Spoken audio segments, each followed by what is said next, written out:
ഓം ശരവണഭവായ നമ. ബഹുമാന്യരായ ജ്യോതിഷ വിശ്വാസികളെ, കഴിഞ്ഞ 25 വർഷത്തിലധികമായി ഈ ജ്യോതിഷ രംഗത്ത് പ്രവർത്തിക്കുന്ന ഒരാളാണ് ഞാൻ.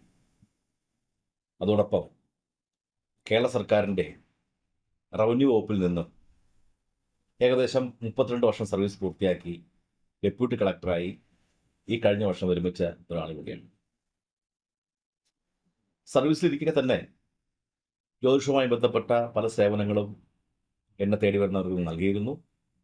അതോടൊപ്പം കലാകൗമുദിയുടെ ഡെയിലി വർഷങ്ങളായിട്ട് ഞാൻ വാരഫലം എന്ന പങ്ക്തി കൈകാര്യം ചെയ്തു വരുന്നുണ്ട്.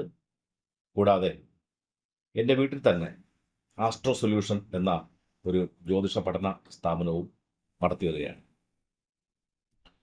ഇപ്പോൾ വായനക്കാരുടെയും മറ്റു സുഹൃത്തുക്കളുടെയും നിർബന്ധത്താൽ, അവിടെ സ്നേഹപൂർവമായ ഒരു നിർബന്ധത്താൽ ഞാൻ ഈ ജ്യോതിഷ കാര്യങ്ങൾ ചർച്ച ചെയ്യുന്നതിന് ആസ്ട്രോ സൊല്യൂഷൻ എന്ന പേരിൽ തന്നെ ഒരു യൂട്യൂബ് ചാനൽ ഈ വരുന്ന വിഷു 2025 വിഷു 1 മുതൽ ആരംഭിക്കുകയാണ്.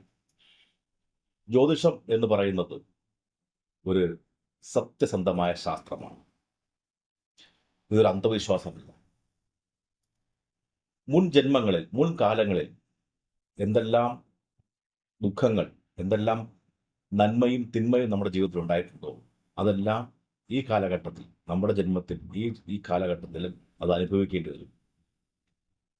മാത്രമല്ല, സ്വയംകൃതാനർത്ഥം നമ്മൾ ചെയ്യുന്ന പ്രവൃത്തിക്കും ഫലമുണ്ടാകും. ഇതെല്ലാം ഒരു വ്യക്തിയുടെ ഗ്രഹനില ഉണ്ടെങ്കിൽ മാത്രമേ പൂർണ്ണമായിട്ട് നമുക്ക് അഭിവൃദ്ധിക്കാൻ കഴിയൂ. എന്നാൽ ഓരോ മാസങ്ങളിലും ഓരോ കാലഘട്ടങ്ങളിലും ഓരോ ഗ്രഹങ്ങളുടെയും സംക്രമണം അനുസരിച്ച്, ചലനം അനുസരിച്ച് നമുക്ക് ഒരാളിൻ്റെ, ഒരു നക്ഷത്രക്കാരൻ്റെ ഫലം ഏകദേശം വ്യക്തമായി തന്നെ ചിന്തിക്കാൻ കഴിയും. ഞാൻ ശ്രമിക്കുന്നത് അതിനുവേണ്ടിയാണ്. മൊത്തം 12 രാശിക്കാരാണല്ലോ നമുക്കുള്ളത്.